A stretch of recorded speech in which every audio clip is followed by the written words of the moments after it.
முதல்ல இவர் போடுற விஷுவல்ஸ், நான் அந்த கொடுக்கறதுங்கிற அந்த ஏரியாக்கே நான் போகல. ஏன்னா அது வெளியில தெரியாமல் பலர் கொடுக்குறாங்க. அந்த இதுக்குள்ள நம்ம வந்து வெறும் அந்த காட்சிகளை மட்டும்தான் பேசுறோம். அவர் அதை விஷுவலா ப்ரெசென்ட் பண்றாரு. அது ஒரு மெட்டீரியல், அது ஒரு விற்பனை பண்டம். இவர் விற்கலன்னா இன்ஸ்டாகிராம்காரன் விற்கிறான், யாரோ ஒருத்தர் விற்கிறாங்க. அந்த விற்பனை பண்டத்தின் உள்ளீடா இருக்கிற விற்பனையோட எண்ட் ப்ராடக்ட் வந்து லாபம் தான்.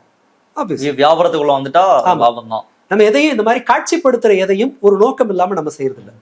கிளியர்.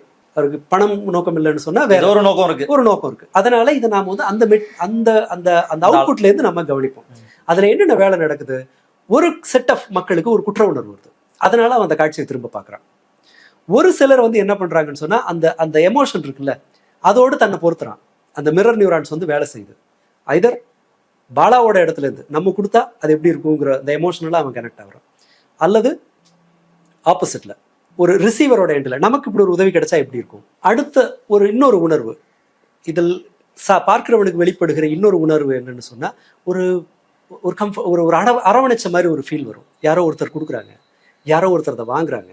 இந்த காட்சி வந்து என்னன்னு சொன்னா ஒரு மக்கள் ஹாப்பியா இருக்காங்க, ஒரு மாதிரி ஒரு ஒரு கேர் ஒரு நமக்கு ஒரு கேர் கிடைச்ச மாதிரி ஒரு ஃபீல் வரும். இது எல்லாமே ஆட்டோமேட்டிக்கா மூளையில் நடக்கிறது. ஸோ இந்த இந்த கதை இருக்குல்ல, இது எல்லாத்தையும் அழகா கொண்டு போய் சேர்க்க ஒரு கதை வேணும். வெறும் ஒரு எமோஷனை பார்த்தீங்கன்னா வராது.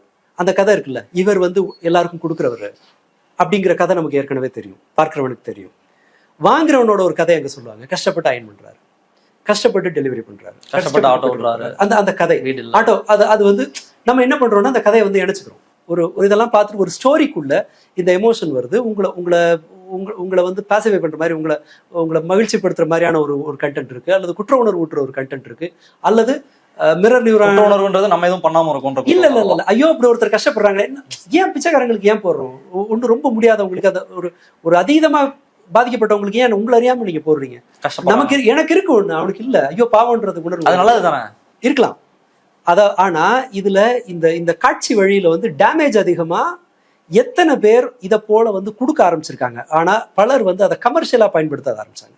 போய் பார்க்குறவங்களை தேடி இதுல இருக்கிற பிரச்சனைன்னு ஒன்று பார்த்துங்களேன்.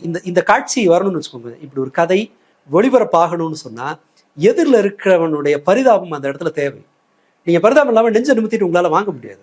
இன்னைக்கு வாங்கும்போது எனக்கு இருக்கும், நாளைக்கு இந்த காட்சி என்ன வேற மாதிரி பண்ண வைக்கலாம். சுயமரியாதையற்ற ஒரு மனிதர் எப்படி வேணா செய்யலாம், சுயமரியாதை பாதிக்கிறாங்கன்னு சொல்லல. ஆனா இந்த விஷுவல்ல எதிரில் இருக்கிறவனுடைய பரிதாபமும் எதிரில் இருக்கிறவனுடைய அந்த துயரத்தை நீங்க ஒரு பண்டமாக்கலன்னு சொன்னா இது போனி ஆகாது.